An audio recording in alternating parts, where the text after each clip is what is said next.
قرآن مجید میں اللہ تعالیٰ فرماتے ہیں والفجر وليال عشر والشفع والوتر واللیل اذا یسر هل فی ذلک قسم لذی حجر، قسم ہے فجر کی اور 10 راتوں کی اور جفت اور طاق کی اور رات کی جب وہ چلتی ہے، یقیناً اس میں عقل والے کے لیے بڑی قسم ہے۔ 10 راتوں سے مراد ذوالحجہ کا پہلا عشرہ ہے، پہلے 10 دن جو انشاءاللہ کل سے شروع ہو جائیں گے، اور اگر مہینہ 30 کا ہوا تو پھر کب سے شروع ہو جائیں گے؟ پرسوں سے شروع ہو جائیں گے۔ ٹھیک ہے، یہ دنیا کے سب سے بہترین دن ہیں۔ رسول اللہ صلی اللہ علیہ وسلم نے فرمایا دنیا کے دنوں میں افضل ترین دن 10 دن یعنی عشرہ ذوالحجہ ہے، یعنی پورے سال میں سب سے زیادہ امپورٹنٹ ڈیز کون سے ہیں؟ ذوالحجہ کے پہلے 10 دن۔ لہٰذا ان 10 دنوں میں جب انسان کوئی بھی نیک عمل کرتا ہے تو وہ نیک عمل بھی اللہ تعالیٰ کو باقی دنوں میں کیے ہوئے نیک عمل سے زیادہ پسندیدہ ہے۔ عام دنوں میں ہم جو کچھ نیکیاں کرتے رہتے ہیں ان کا اجر و ثواب بھی ملتا ہے، لیکن ان دنوں میں جب خاص طور پر کوئی اچھا عمل کرتا ہے تو اس کا اجر و ثواب کئی گنا زیادہ بڑھ جاتا ہے۔ رسول اللہ صلی اللہ علیہ وسلم نے فرمایا اللہ کو کوئی نیک عمل کسی دن میں اس قدر پسندیدہ نہیں جتنا کہ ان دنوں میں پسندیدہ ہے، یعنی عشرہ ذوالحجہ۔ صحابہ نے عرض کیا اے اللہ کے رسول، کیا جہاد فی سبیل اللہ بھی نہیں؟ آپ نے فرمایا نہیں، جہاد فی سبیل اللہ بھی نہیں، مگر جو شخص اپنی جان اور مال لے کر نکلا ہو پھر کچھ واپس نہ لایا، یعنی جان بھی جائے اس کی، شہید ہو جائے، اور اس کا جو گھوڑا ہے وہ بھی مارا جائے اور اس کا جو اسلحہ ہے وہ بھی چلا جائے، یعنی کچھ بھی واپس نہیں آیا، سب کچھ اللہ کی راہ میں چلا گیا، اس کا عمل بہرحال سب سے زیادہ پسندیدہ ہے یا سب سے زیادہ آگے ہے۔ ورنہ باقی جتنے بھی لوگ جو کچھ بھی نیک کام کر رہے ہیں سال بھر میں، ان سب سے افضل ہے وہ کام جو ان 10 دنوں میں ہم کریں گے انشاءاللہ۔ یاد رکھیے رمضان کا آخری عشرہ جس کی راتیں زیادہ افضل ہیں، اور ذوالحجہ کا پہلا عشرہ جس کے دن زیادہ افضل ہیں۔ تو اس سے ہی پتہ چلتا ہے کہ ان دنوں میں انسان کو پھر خاص طور پر اچھے کاموں کی طرف رغبت کرنی چاہیے۔ نبی صلی اللہ علیہ وسلم نے فرمایا اللہ کے نزدیک ذوالحجہ کے 10 دنوں میں نیک اعمال بہت زیادہ پاکیزگی اور بہت بڑے ثواب کا باعث ہے۔ تو اس سے ہمیں 2 چیزیں ملتی، نمبر 1 پاکیزگی، ٹھیک ہے، یعنی ہمارے گناہوں کی معافی کا ذریعہ ہے، ہمارے تزکیہ کا ذریعہ ہے ان دنوں کے نیک اعمال، اور دوسرے زیادہ ثواب کا ذریعہ ہے، یعنی عام طور پر جیسے ایک نیکی کا اجر 10 گنا ہے تو ان دنوں میں کئی گنا زیادہ بڑھ جائے گا۔ نبی صلی اللہ علیہ وسلم نے فرمایا اللہ کے نزدیک عشرہ ذوالحجہ کے دنوں سے بہترین کوئی دن نہیں۔ ایک آدمی نے عرض کیا اللہ کے رسول، کیا یہ افضل ہے یا ان کی گنتی کے برابر اللہ کے راستے میں جہاد کرنا افضل ہے؟ یعنی 10 بار۔ آپ نے فرمایا ان کی گنتی کے برابر اللہ کے راستے میں جہاد کرنے سے بھی زیادہ ہی افضل ہیں، سوائے اس شخص کے جس کا چہرہ مٹی میں ملا دیا گیا ہو، یعنی وہ شہید ہو گیا ہو۔ تو جب اتنا بڑا موقع آ رہا ہے ہمارے سامنے تو ہم اس کو یوں ہی گنوا دیں، یہ نہیں ہونا چاہیے۔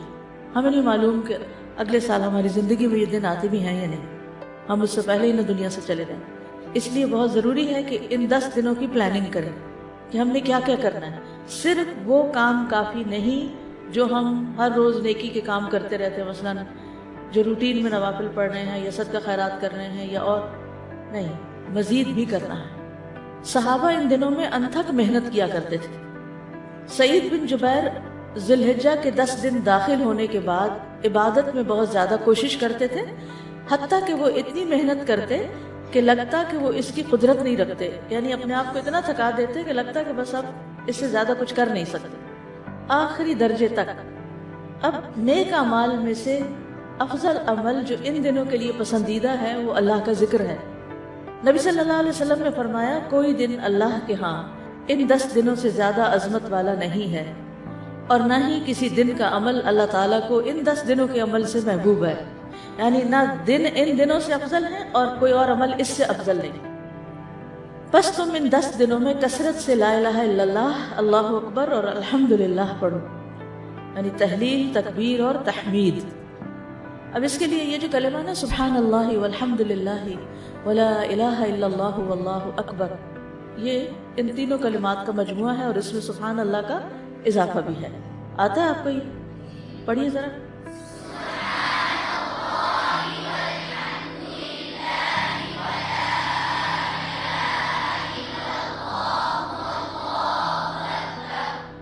ٹھیک ہے. اسی طرح اللہ اکبر لا الہ الا اللہ واللہ اکبر وللہ الحمد. ٹھیک ہے, اس میں بھی تینوں چیزیں آ جاتی ہیں. الحمد بھی آ جاتی ہے, اللہ کی حمد بھی آ جاتی ہے, اور لا الہ الا اللہ اور اللہ اکبر بھی آ جاتی ہے. صحابہ کرام جو تھے ان میں سے ابن عمر اور ابو ہریرہ رضی اللہ عنہما ان 10 دنوں میں بازار کی طرف نکل جاتے ہیں اور دونوں تکبیرات پڑھتے, یعنی مل کے بھی پڑھتے. لوگ ان کی تکبیر سن کر تکبیر کہتے, یعنی یہ پڑھتے تو جو سنتا تو وہ بھی کہنا شروع کر دیتا. تو لوگ ان کی تکبیر سنتے کا کیا مطلب ہے کہ یہ تکبیرات اونچی آواز سے پڑھ رہے ہوتے. اب دیکھیے گھروں میں اکثر لوگ گنگناتے رہتے ہیں یا کچھ, تو گھروں میں بھی تکبیرات اونچی آواز سے پڑھیے, چلتے پھرتے اونچی آواز سے پڑھیے تاکہ دوسروں کو یاد آ جائے. اونچی آواز سے پڑھنے کا مقصد اصل میں کیا ہے؟ یاد دہانی, کہ دوسرے لوگ بھی پڑھنا شروع کر دیں. بچوں سے پڑھوائیے.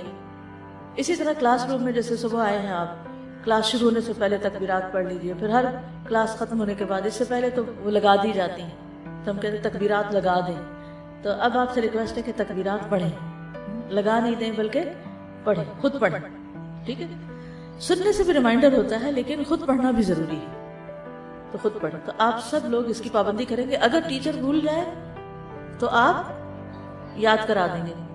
اگر ساری کلاس میں سے صرف ایک کو بھی یاد آ جائے تو اونچا پڑھنا شروع کر دیں, باقی لوگ اس کو سن کے پڑھ لیں. 1 دفعہ 2 دفعہ 3 دفعہ جتنا بھی سہولت ہو, لیکن پڑھیں.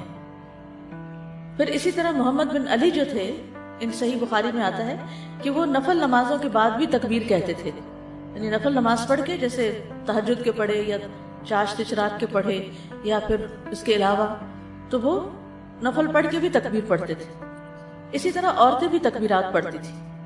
عمر رضی اللہ عنہ منا میں اپنے خیمے کے اندر تکبیر کہتے تو مسجد میں موجود لوگ اسے سنتے اور تکبیر کہتے, اور بازار والے تکبیر کہتے, یہاں تک کہ سارا منا تکبیرات سے گونج اٹھتا. کتنا بڑا علاقہ ہے منا کا, سارا منا تکبیرات سے گونج اٹھتا.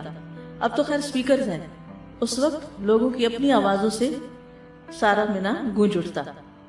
ابن عمر منا کے ان دنوں میں نمازوں کے بعد بستر پر, راستے میں اور دن کے تمام ہی حصوں میں تکبیر کہتے, یعنی ہر موقع پہ کہتے. انہوں نے صرف نفل کے لیے خاص نہیں کیا تھا, یہ صرف بازار کے لیے نہیں بلکہ بستر پہ بھی کہتے اور راستے میں بھی اور خیمے میں بھی اور ہر جگہ. میمونہ رضی اللہ عنہا یوم النحر 10 ذو الحجہ میں تکبیر کہتی, اور عورتیں ابان بن عثمان اور عمر بن عبدالعزیز کے پیچھے مسجد میں مردوں کے ساتھ تکبیر کہا کرتی تھی. یعنی مسجد میں مرد حضرات بھی تکبیر پڑھ رہے ہوتے تھے اور پیچھے عورتیں بھی مل کے پڑھ رہی ہوتی تھی. تو اس سے یہ پتہ چلتا ہے کہ تکبیرات اونچی آواز میں پڑھنی چاہیے تاکہ دوسروں کو بھی یاد دہانی ہو جائے. عطا بن صائب کہتے ہیں کہ میں ابو عبد الرحمن اور ابن معقل کے ساتھ نکلا اور ابو عبد الرحمن اونچی آواز سے تکبیریں کہتے جا رہے تھے, اور ان میں سے کوئی بھی آپ الفاظ پڑھ سکتے ہیں, اللہ اکبر لا الہ الا اللہ واللہ اکبر وللہ الحمد, اور اللہ اکبر وللہ الحمد, اللہ اکبر. اسی طرح اللہ اکبر کبیرہ, اللہ اکبر و اجل, اللہ اکبر وللہ الحمد. پھر اللہ اکبر کبیرہ, تو اللہ اکبر کبیرہ والحمد للہ کثیرہ وسبحان اللہ بکرۃ و اصیلہ بھی آپ پڑھ سکتے ہیں. ٹھیک ہے, آخر میں اللہم اغفر لی بھی کہہ سکتے ہیں. دوسرا اہم کام جو ان دنوں میں کرنے کا ہے وہ 9 ذی الحجہ کا روزہ ہے.